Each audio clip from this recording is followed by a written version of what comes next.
থেকে খনন কাজ করা উচিত ছিল। তাহলে আমাদের এই যে সাবেক নিদর্শনগুলো, অনেকে বাড়িঘর করছে করে অনেক নিদর্শনগুলো নষ্ট হয়ে গেছে, সেগুলো নষ্ট হতো না, এটা তো প্রয়োজন ছিল। আমরা এটা ছোটোবেলা থেকে জানি যে এটা যে রাজা বিরাটের বাড়ি বলে জানতাম।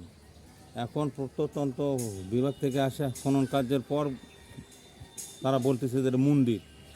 এখানে অনেক কয়টা পাথর পাওয়া গেছে। তারপর তারা আজকে দীর্ঘ 1 বছর থেকে এটা খনন করতেছে। এখন আবার এটা আবার ওই নতুন করে আবার সংস্কার সংস্কার হচ্ছে। চারিদিকে আবার ওই যে বাউন্ডারি, সাবেক যে বাউন্ডারি, সেই সময় রাজা বিরাটের সময়কার বাউন্ডারি, সেই বাউন্ডারিটা আবার মেরামত করতেছে।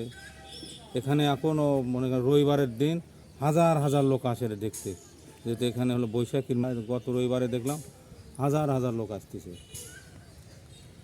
এখানে। আর কী কী পাওয়া গেল এখান থেকে? এখানে অনেক কয়টা পাথর পাওয়া গেছে, প্রায় আমাকে কতখানি হিসাবে অনেক কয়টা পাওয়া গেছে, 2 দিন এসে নিয়ে